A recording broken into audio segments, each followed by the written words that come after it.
बिस्मिल्लाहिर्रहमानिर्रहीम। अस्सलामु अलैकुम वरहमतुल्लाहि वबरकातुहू। अज़ीज़ तलबा तालिबात, आज हम उर्दू जोड़ तोड़ में छोटी ये और बड़ी ये की पहचान करेंगे कि अगर हम किसी लफ्ज़ को तोड़ते हैं तो उसमें छोटी ये आएगी या बड़ी ये आएगी। इस चीज़ का हम एक अंदाज़ा लगाएंगे। जैसे हम लफ्ज़ लिखते हैं तख्लीक, तख्लीक लफ्ज़ लिखते हैं।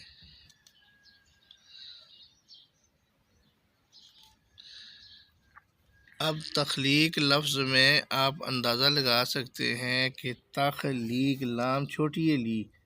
अब इसका मतलब ये है कि इसमें जो लफ्ज़ हैं वो पहले ते है, उसके बाद खे है, उसके बाद लाम है और उसके बाद छोटी ये है तख्लीक और फिर आखिर में काफ आ गया है। इस तख्लीक लफ्ज़ में 5 लफ्ज़ हैं। तेख तख लाम छोटी ये ली काफ साकिन तख्लीक। तो इसमें छोटी ये का इस्तेमाल है। इसी तरीके से अगला लफ्ज़ अगर हम लिखें नस्बुल ऐन, ये नस्बुल ऐन,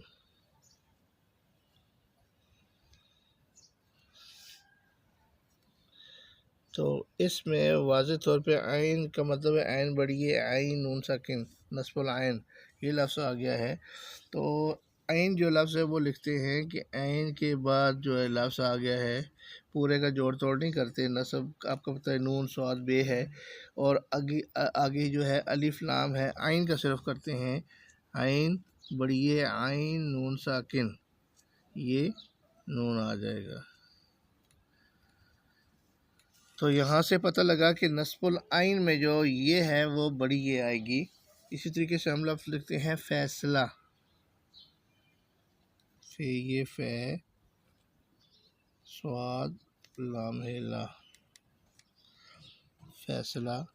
तो यहाँ पे फे के बाद जो है जो लफ्ज़ आया है वो है बड़ी ये बड़ी ये है, फिर बड़ी ये फे और फिर स्वाद है और फिर लाम है ला। तो ये इस तरीके से इसके जोड़ बनेंगे फैसला के। अगले लफ्ज़ हम लिखते हैं अक्सरियत,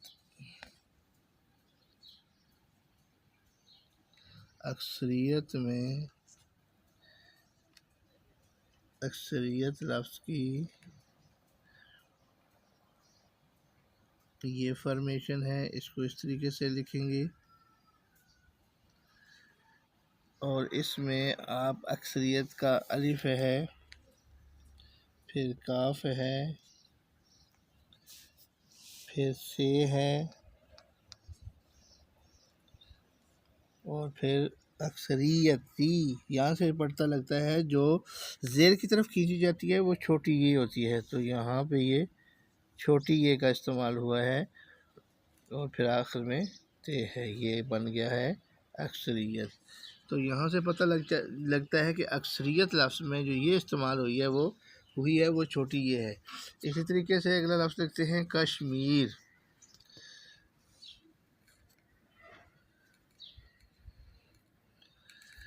कश्मीर।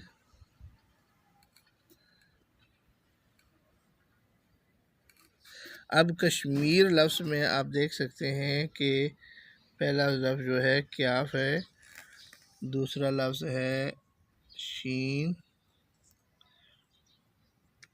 तीसरा लफ्ज़ है मीम और मीम छोटी ये मी, यहाँ पर ये छोटी ये का इस्तेमाल होगा और फिर आखिर में रे है।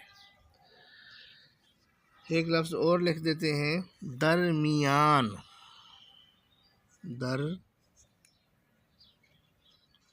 दरमियान लफ्ज़ है, आम लफ्ज़ है, आम तौर पे आप इसका इस्तेमाल करते रहते हैं दरमियान। अब आपको पता है कि ये पहला है दाल, फिर दूसरा रे है, फिर मीम है और छोटी ये आएगी यहाँ दरमियान। और फिर अलिफ है और फिर नून आ जाएगा, तो ये लफ्ज़ बन जाएगा दरमियान। तो आप इस तरह के बहुत सारे लफ्ज़ आपके ज़हन में आएंगे और आप सोचेंगे कि इसमें तोड़ करते हुए, ये जुड़ा हुआ लफ्ज़ है, इसका तोड़ करते हुए यहाँ पे छोटी ये आएगी या बड़ी ये आएगी। तो ये मैंने आपको पहचान बता दी है। आगे बहुत सारे अल्फाज हैं जो आप रोज़मर्रा इस्तेमाल करते हैं, तो ज़रा ज़हन को इस्तेमाल करते हुए आप लोग सोचिएगा कि कौन से लफ्ज़ में छोटी ये का इस्तेमाल है और कौन से लफ्ज़ में बड़ी ये का इस्तेमाल है। तो इसकी भी मशक कीजिए, इसकी प्रैक्टिस कीजिएगा और ज़हन में इसको, इस बात को दोहराइएगा कि छोटी ये और बड़ी ये का इस्तेमाल कहाँ कहाँ पे होता है। उम्मीद है कि आज का सबक आपको समझ आ गया होगा। इंशाअल्लाह और अज़ीज़ अगले सबक में आपकी खिदमत में फिर हाज़िर होंगे।